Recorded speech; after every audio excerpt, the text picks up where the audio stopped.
"I consider this disloyal," Victoria said coldly, staring at me from behind her massive mahogany desk. I sat frozen, my purse clutched tightly in my lap, trying to steady my breathing.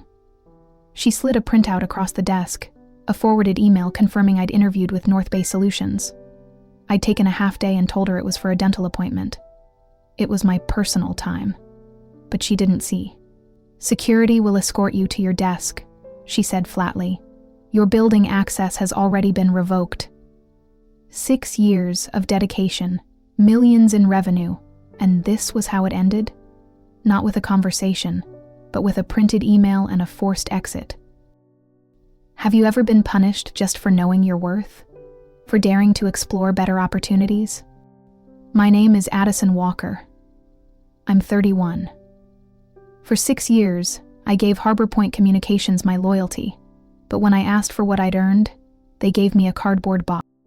When I first walked into Harbor Point Communications 6 years ago, I was fresh out of grad school, with a marketing degree and a heart full of ambition. My job title barely mattered back then. I was the girl who made coffee runs, took meeting notes, and smiled through long hours no one else wanted. But I didn't complain. I stayed late. I volunteered for every tough assignment. I made myself indispensable in ways that didn't always show up in performance reviews, but mattered deeply to our clients. Within 2 years, I'd earned a promotion to manage mid-tier accounts. By year 4, I was handling North Bay Solutions, our firm's largest and most demanding client. North Bay was no easy win. Their CEO, David Clean, had high expectations and little patience for mediocrity. I stepped in during a campaign crisis that nearly cost us the account, and turned it around with strategy, responsiveness, and calm execution. From that moment, David insisted I remain his point of contact. Under my leadership, their budget doubled, and our partnership strengthened. Harbor Point celebrated the wins, but when I requested a raise, I was told that was the first year. The second year, I brought in 3 new major clients and won an industry award. Victoria, our department head, praised me publicly, then privately denied another raise, citing company-wide cutbacks. That same quarter, she announced record profits at a staff meeting and arrived in a brand new luxury SUV. The dissonance was jarring. Still, I stayed. I chalked it up to timing, to external factors beyond my control, but after a third rejection, this one following a successful negotiation that increased North Bay's contract by 40%, I couldn't ignore it anymore. I had spreadsheets, client testimonials, performance metrics, everything to justify fair compensation. Victoria's response? "We're investing in infrastructure this year, let's revisit this next quarter." There was always a reason not to recognize me. Victoria wasn't cruel, but she was cold and calculated. She kept her distance unless she needed something. Meetings were formal, feedback was impersonal, and praise always came with an undercurrent of dismissal. "This is the kind of initiative we value," she'd say, with a smile that never reached her eyes. I told myself it wasn't personal, that she treated everyone this way, but deep down, I knew she reserved a special kind of apathy for people she felt threatened by.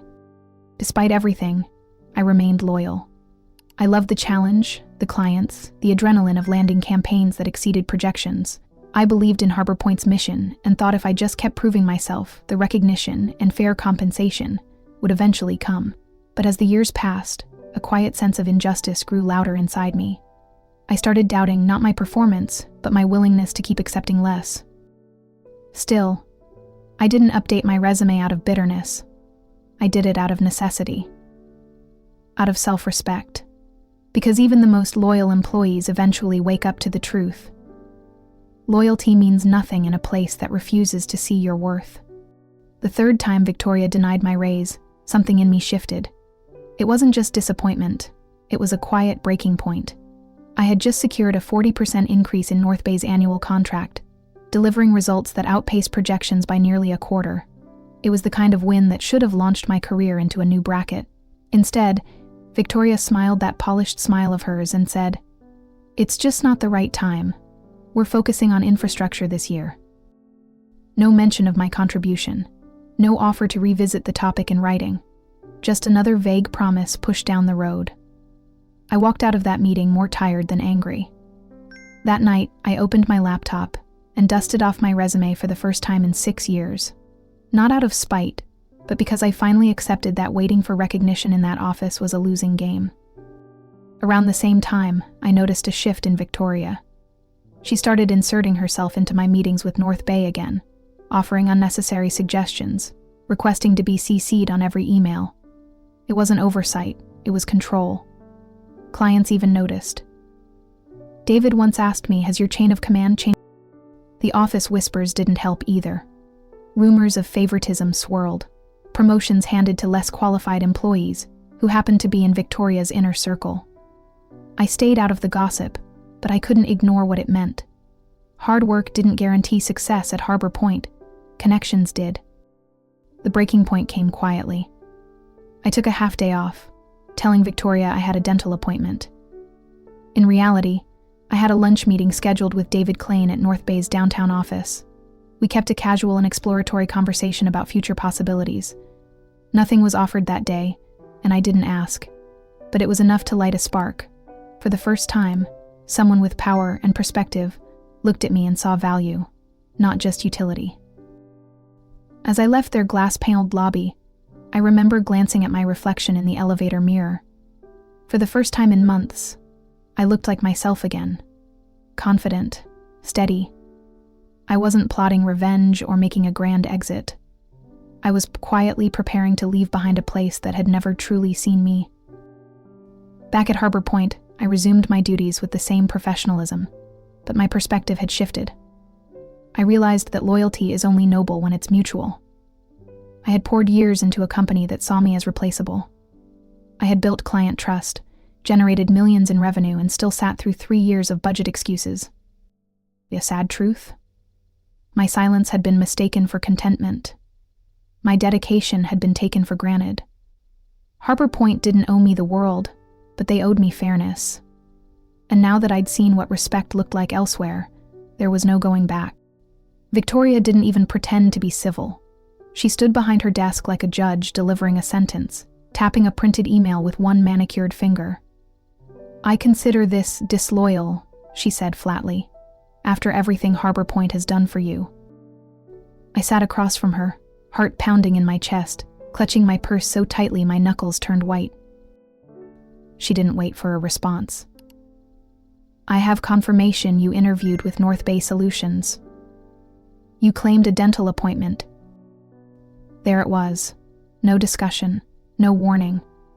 Just a final decision delivered with icy precision. "Security will meet you at your desk," she continued. "Your building access is revoked. Your email has been disabled." I stood, slowly, smoothing my blazer and pushing down the swell of emotion rising in my throat. "I understand," I said, my voice steady. She blinked, as if surprised by the absence of tears or panic. I offered my hand. "I wish you and Harbor Point continued success." She hesitated, shook it briefly, and dismissed me. Packing up my things under a watchful security guard, I moved carefully, calmly. No breakdowns. Just framed photos, thank you notes, and 6 years of loyalty stuffed into a cardboard box. My coworkers watched in silence, confusion and sympathy in their eyes. Outside, the spring sun hit my face as I placed the box in my trunk. My phone buzzed. A message from David Klain. "Can we move our final discussion to 2 p.m. today?" I stared at the screen for a long moment. Victoria thought she'd punished me. She believed she'd caught me, cornered me. But what she didn't realize, what she never bothered to imagine, was that her judgment had just accelerated my next chapter. I replied with a simple yes. Driving away from Harbor Point, the building where I'd grown my career from the ground up, I didn't feel defeated. I felt something new, liberated. Every overtime hour, every client I'd rescued, every campaign I'd led, it was all still mine. They could take the job, but they couldn't take my experience or my reputation. At a red light, I glanced at the box beside me and let out a quiet laugh.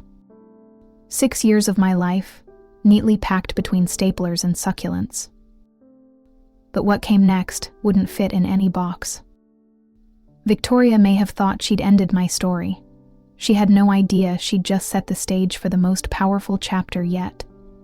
David Klain greeted me in the reception area of North Bay Solutions with a warm smile and a firm handshake. "Thank you for coming on such short notice, Addison," he said, as he led me through the modern, open-concept office. The view from the 30th floor was breathtaking.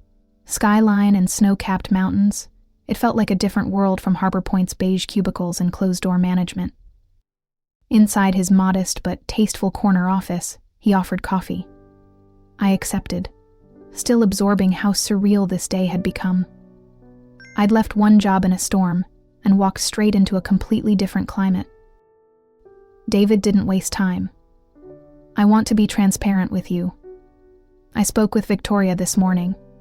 She told me Harbor Point had terminated your employment and that she would be handling our account moving forward." I stayed quiet, letting him speak. His expression was calm but pointed. "What she doesn't know is that we were already considering other partners. Your departure simply confirmed what we'd been sensing. Harbor Point's value was declining, and you were the reason we stayed." He reached into a folder and slid a document across his desk. "This isn't an interview. This is a job offer. Director of Client Strategy. You lead our entire external marketing team and oversee agency relationships." I stared at the offer. The salary figure alone made me pause. It was nearly double what I'd been making at Harbor Point. The benefits package, the autonomy, the respect embedded into the role. It all stood in stark contrast to what I'd just left behind. "This is incredibly generous," I said. "What someone with your experience and track record deserves," David replied. "We value results and professionalism, both of which you've consistently demonstrated." I didn't need time to think it over. "I accept," I said, and meant it. When I got home that evening, I placed the offer letter on my kitchen counter. For the first time in months, I felt weightless. Then my phone buzzed. Livia had texted. "Thomas says Victoria called an emergency meeting. She's saying you violated loyalty policies and that Harbor Point takes ethics seriously." I raised an eyebrow. It didn't surprise me that Victoria was spinning a story. She had to protect herself. But I had no interest in feeding office gossip. I responded with a simple, "Thanks for letting me know." My phone lit up again. This time, a message from Jessica, the receptionist. "Everyone is confused. Victoria acting like you sabotaged something, but people are starting to question her version of events." I didn't respond. There was no point in defending myself to people still under her control. Besides, I didn't need to say a word. Truth has a way of surfacing on its own. Instead, I poured a glass of wine, sat on my balcony, and stared out over the city. A quiet confidence settled over me. I wasn't just moving on. I was moving up. Victoria thought she'd buried me, but all she'd done was plant the seed of something better. Karma was waking up, and it was only just beginning. Monday morning arrived clear and cool, and with it, the official start of my new role as Director of Client Strategy at North Bay Solutions. I arrived early, stepping into a workspace that was alive with energy, modern design, and a quiet undercurrent of confidence. My new office had glass walls, a view of the city skyline, and a nameplate already mounted beside the door. A welcome basket sat on my desk, filled with notes from team members I hadn't even met yet. By 9 o'clock, David stopped by to personally introduce me to my team. We're 5 talented marketing specialists, each responsible for managing different agency partnerships. The atmosphere was upbeat and professional. People weren't sizing me up, they were eager to collaborate. It was a refreshing change. After our team meeting, David invited me into a private strategy session with the executive leadership. The chief marketing officer, CFO, and 2 board members joined us in the conference room. A few smiles, some coffee, and then we got down to business. "Addison," the CMO began. "We've been monitoring Harbor Point's performance for the last several quarters. Their responsiveness has declined and, frankly, you were the only reason we stayed with them this long." David nodded. "Now that you're with us, the board feels it's time to review that contract. It expires in 3 weeks, and we have proposals from 3 other agencies already on the table. I felt the heat rise in my chest, but I kept my tone steady. I'd like to recuse myself from that vote, I said. It's important that the process is handled fairly. I'll support the transition, of course, but I won't be part of the final decision. The CFO gave a small nod of approval. That's the kind of professionalism we were hoping for. The conversation shifted to performance metrics, client satisfaction surveys, and campaign results. My name came up more than once. Every time, someone credited me for turning North Bay's brand into a top-tier success. It was surreal. Just days ago, I'd been walked out of Harbor Point like a liability. Now, I was being recognized as one of the company's most strategic assets. By Wednesday, the executive team had reached a consensus. I was given a heads up, but wasn't asked to vote. David personally showed me the final email before it went out. Not for approval, but out of respect. At exactly 11:00 a.m., the message was sent.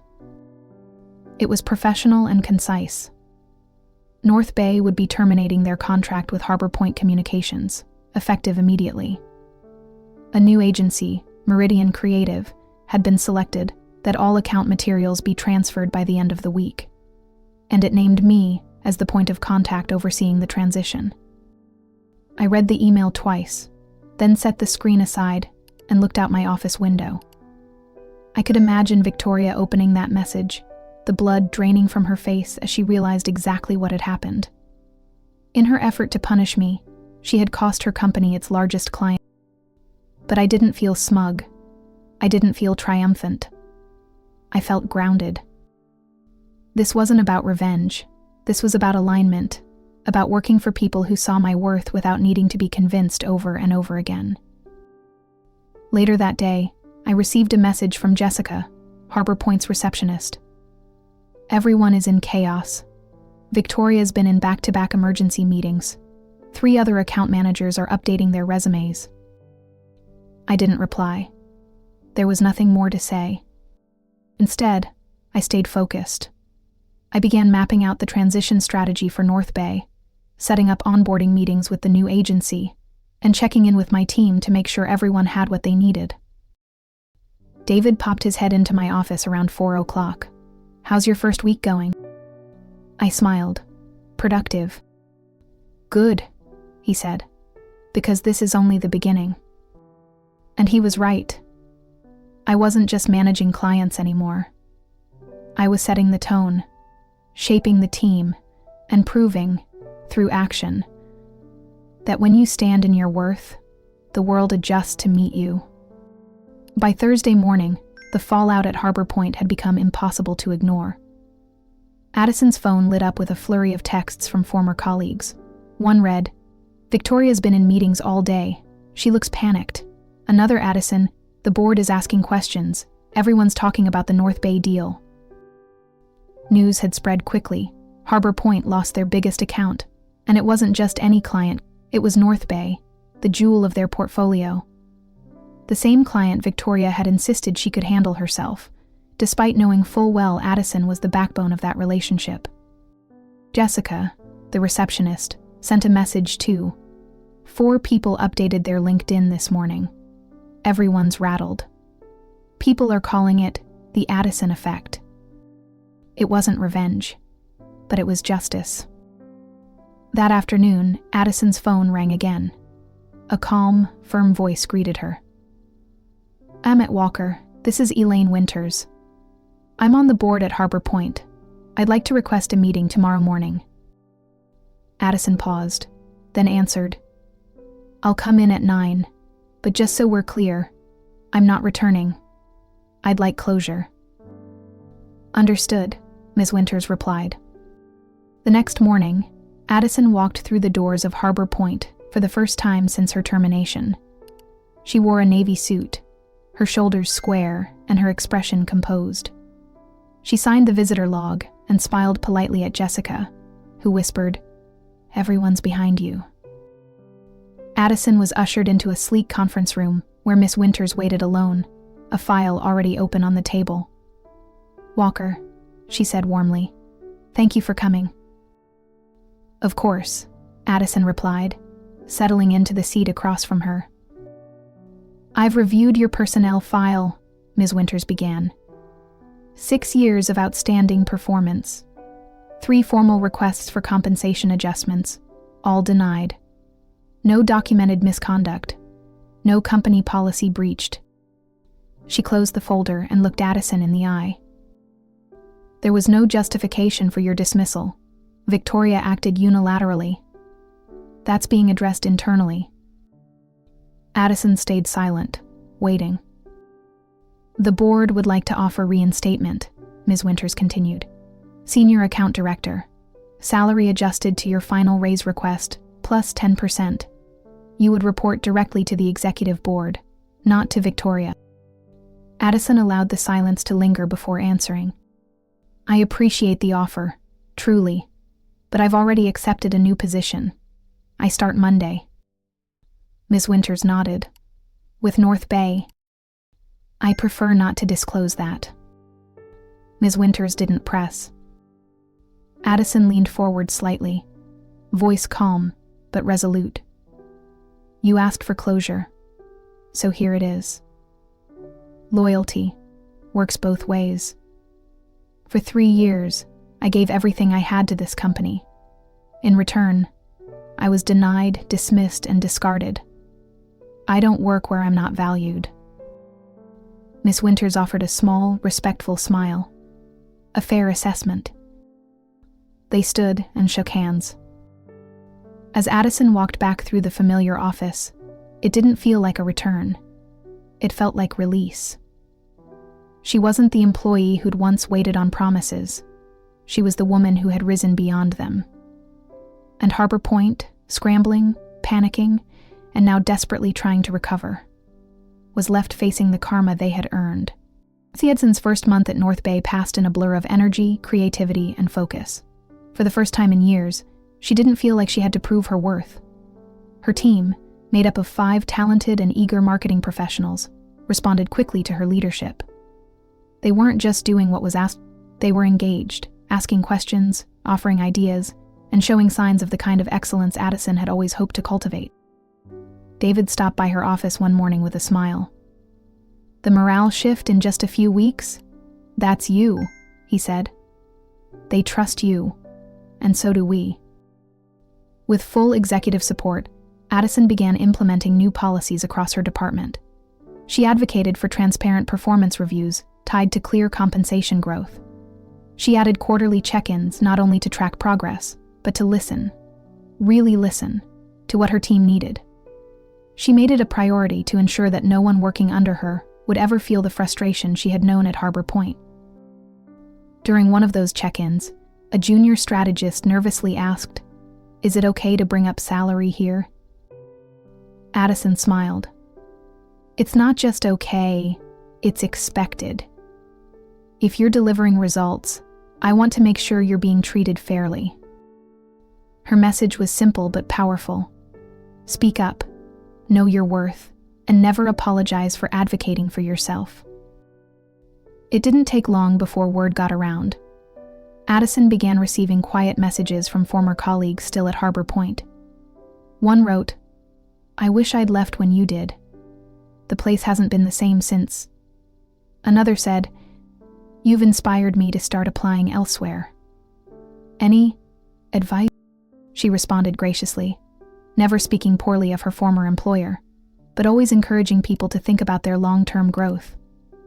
She didn't relish their discontent. One afternoon, Addison walked into the executive conference room for her first cross-departmental leadership meeting. She took a seat at the table, not as a guest, not as an outsider hoping to be seen, but as a decision-maker. Looking around the room, she thought about the girl who had once organized coffee orders and color meeting folders just to be noticed. She was still that hard-working, thoughtful professional. But now, she didn't need validation to know her worth. She had built something new, not just a role, but a reputation based on integrity, performance, and resilience. Her success at North Bay wasn't revenge, it was evolution. And with every decision she made, Every young professional she mentored, Addison was rewriting the rules of what workplace loyalty could look like.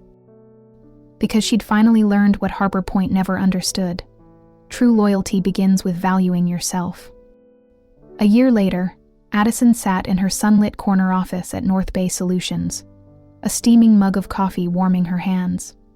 The skyline stretched beyond the floor-to-ceiling windows, and the quiet hum of productivity echoed just outside her door. It was peaceful. It was hers. She thought back to that April morning, Victoria's cold expression, the cardboard box, the walk through the lobby with a security escort at her side. She could still feel the sting of humiliation if she let herself, but it no longer haunted her. That day didn't end her career. It opened the door to something greater, leadership that valued her, a team that respected her, a life she created by stepping into her worth. Being dismissed wasn't the end of my story, she thought, taking another sip. It was the beginning of the one I wrote for myself. Her computer pinged with a new email. It was from Jamie, a former intern at Harbor Point. "Hi, Addison. I hope you don't mind me reaching out. I've admired your career path since my internship, and was wondering if you'd have time to share some advice." Addison smiled softly. "Full circle." She replied simply, "Absolutely. Let's set up a time next week." She hit send and leaned back in her chair. Her story was no longer about being pushed out. It was about how she walked forward, with strength, dignity, and a sense of purpose no one could take from her again.